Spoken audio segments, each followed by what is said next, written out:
Okay, here is the part 2 for herbicides and soil. So we talked previously on physical factors for herbicide and soil. Now we're talking about factors affecting soil applied herbicide based on their chemical factors. Yeah. So now we're talking about chemical factors.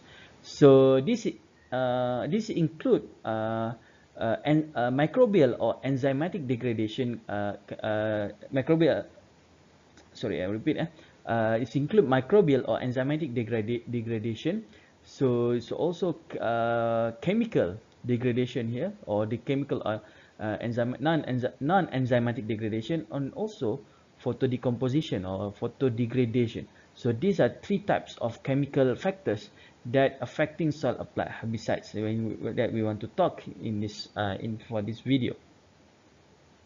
The first chemical factor that I will discuss here is about microbial or enzymatic degradation. So herbicides in the soil solution can be adsorbed.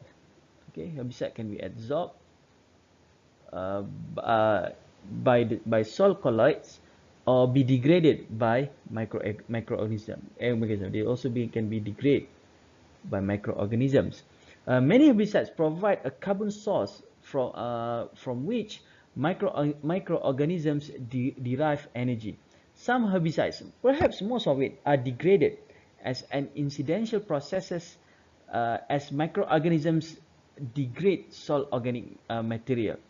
I already discussed about this degradation processes by microorganisms, okay, in soil ecology and management class. For those who didn't take it, so you can ask them, or maybe you can ask me during the class. Okay, herbicide degradation is enhanced by warm, moist, aerobic conditions that favor microbial growth, and etc. etc. Okay, under similar temperature and moisture conditions, herbicide degradation occurs more rapidly in soils that are rich in organic material and have high microbial activity. So in general, with high adsorptive capacity, herbicides persist longer and are less available for microbial activity. So soil adsorption and microbial action as influenced by environmental conditions determine rate of degradation. In a few cases, decomposition leads to activity, but in most cases, it results in loss of phytotoxicity activities. So decomposition, I can write here, decomposition can lead to reduce or loss of phytotoxicity.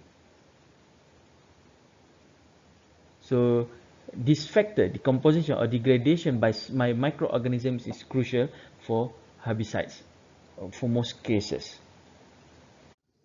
However, several herbicides are degraded non-enzymatically by chemical reactions, not mediated by soil organisms at all. Some triazine, for example, the atrazine, okay? So the atrazine, okay, are degraded by hydroxylation and removal of chlorine at the 6th position that converts them to the non-phytotoxic hydroxy derivative through a purely chemical non-enzymatic process. In many other cases, herbicides are decomposed by non-enzymatic and enzymatic processes that work in concert and at different points on a single molecule.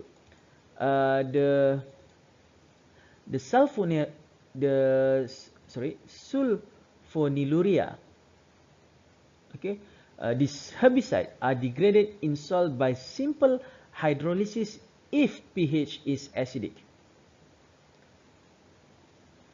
So in acidic soil, these types of herbicide is not suitable. It's kind of like you cannot. It's recommended not to use sulfonylurea herbicide in acidic soil. So degradation in acidic soil is more rapid because of the high rate of acid hydrolysis. Imazaquine and imidazolinone persist longer and is more active at low pH. Okay, So on the other hand, imidazolinone, sorry, not imidazolinone, imazaquine, part of imidazolinone herbicide, imidazolinone herbicide is effective in low pH. So in acidic, imazaquine is more suitable.